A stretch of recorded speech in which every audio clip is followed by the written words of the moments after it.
The start of a new season, and at this moment, every one of 43 drivers can win the Daytona 500. Every one can be Sprint Cup champion. In a world where most sports play their biggest game at the end of the season, NASCAR does it just the opposite. It's when the best are at their best. Today, a whole new style of racing at Daytona. We'll go 200 laps, 500 miles as we always do. 55 on pit road. Fuel window 42 to 46 laps and 4 cars to the back. And that's going to be huge, but the pit window there, because this racetrack has so much grip. Tires are not going to be that important, but that fuel window certainly could be. A few things to note as we get ready to go green. Brand new surface at Daytona has led to a new style of racing. The bump and push style of drafting seen at Talladega is now possible at Daytona due to this smooth surface. As mentioned, after 300 miles yesterday, drivers were worn out. Imagine driving in a snowstorm where all you can see are the taillights of the car in front of you, and you don't know what's on either side, what's behind you, or what'll happen next. That's what's going to happen here, especially for that driver pushing the car in front. And finally, we'll remember Dale Earnhardt and his legacy with a silent third lap to honor the number 3 that he made famous. The other thing is a .196 has been the difference in all the races run down here this weekend for the winner. Set to go green, the Camaro pace car will make the left turn to pit road, and Darrell, it's time to start another season of NASCAR and NASCAR on Fox. Be nice here, be nice guys, hold on, hold on. Boogity, boogity, boogity! Let's go racing, boys!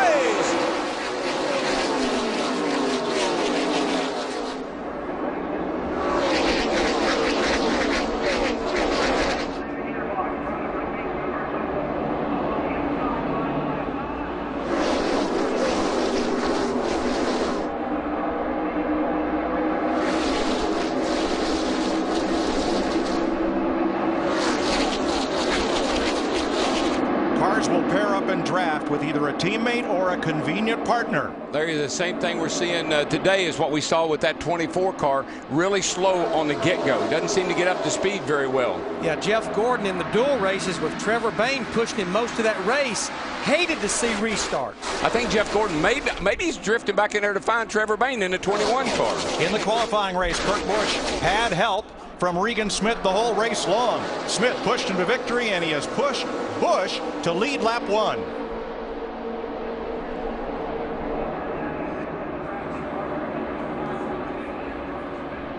See Michael Waltrip in the 15 car, Kyle Busch in the 18, a couple of Toyotas getting a pretty good run on the high side through 1 and 2 down to the backstretch. Don't look back. pretty comfortable right here where these guys are, but man, back behind them, pack of wolves. 5 pairs of cars have broken away from the pack, where everyone else looks to find a drafting partner. And as they come off 4 and complete lap 2, NASCAR on Fox, and Daytona pay tribute to the man in black, Dale Earnhardt, on this, the 3rd lap of the race.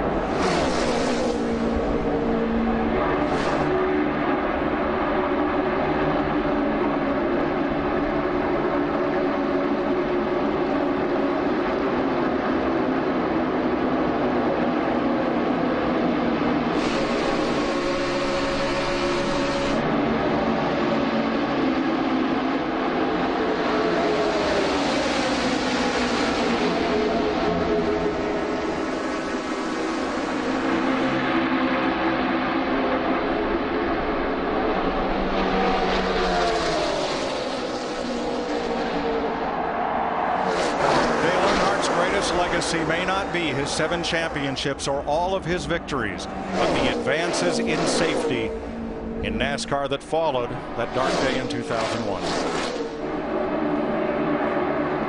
This two-car draft at the bottom of the racetrack, A.J. Allmendinger in the 43 car, Mark Martin in the 5. Saw these guys work together a lot in practice, and they were fast no matter which one was pushing the other. Worked together a lot in practice, but I believe this may be the first time we've had them up in the front here fighting for the lead. And that's the way this race unfolds always. So many unexpected, and you never know who's going to rise to the top. Allmendinger started 13th, Mark Martin 15th. They lead the Daytona 500.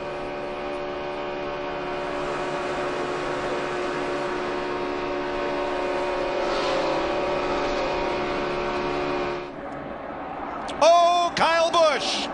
Spin behind you, wave to 7. Gets it down on the apron without further contact. Jostling further back, but no other collision. That was luck. And Rowdy Busch, winner of 24 races across NASCAR's top 3 series last year, has brought out the first caution of the day. See what happened here. Up on the outside. Gets a shove from Michael there in the 15 car. Wrong place, wrong time.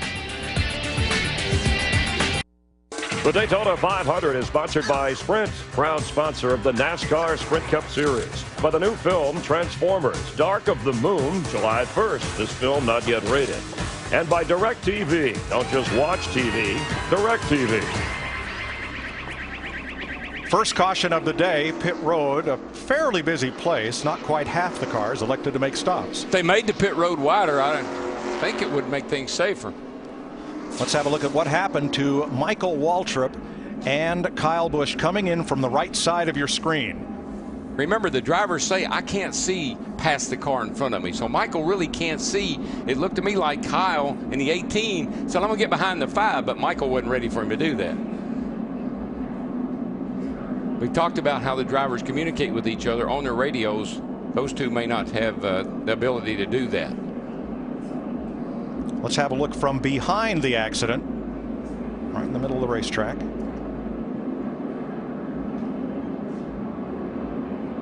Darrell, did it almost look like he wanted to first go down there and then had a second thought about it and came back up? I think he got just a tad loose when he was going to cut to the bottom. I think his car got a little loose, and then Michael was right up on him, and the air just...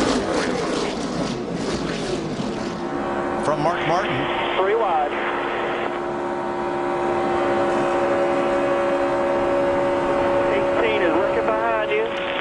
Behind you, outside.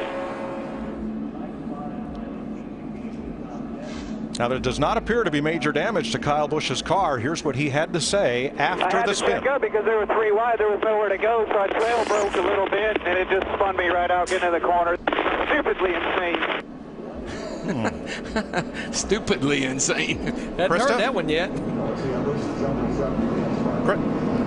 Kyle Busch did get on the radio and say, tell Michael he didn't do anything wrong. There's just not enough real estate. The plan right now is for the 18 of Kyle Busch to come back down pit road. You see him there. He's asking for the toe plate, the alignment on the car. He wants to know, is it toe in or toe out? What is wrong? They said, that's what we have to check. Steve? Krista, Michael Waltrip said on the radio, I didn't do anything wrong. I stayed right in the middle like he asked me to. Try to top it off with fuel one more time, so they're just checking all the alignment.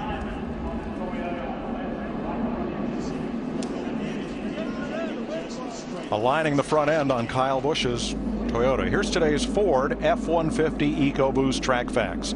It took 6 months to repave Daytona International Speedway, beginning right after the July 4th race. They used 50,000 tons of asphalt, 1.4 million square feet of it. The first complete repaving since 1979, and the cost, $20 million. Spotters all over the place, radio frequencies abuzz. You see spotters up atop our control tower, and radio frequencies were being exchanged in the garage all morning. There are some drivers who can talk to as many as 15 different competitors by selecting them on their radio. However, we are told that the Joe Gibbs teams, including Kyle Busch, refused all requests for their frequencies from other drivers and said, if you want to communicate with our driver, go through their spotter up on the roof instead of trying to talk to them directly. He would have been wise to have had Michael's radio frequency in that situation there. We're coming to the green, but real quickly, trail braking. When you get a gap between you and the guy that was pushing you, you want to ride the brake a little bit and let that guy ease back up on you. Looks like they just didn't time it right. Kevin Harvick on the inside of race leader A.J. Allmendinger as they restart double file. Harvick Chevrolet has help from Matt Kenseth's Ford. While Mark Martin stays glued to the back bumper of former road racer A.J. Allmendinger in the 43. Yeah, immediately after that restart.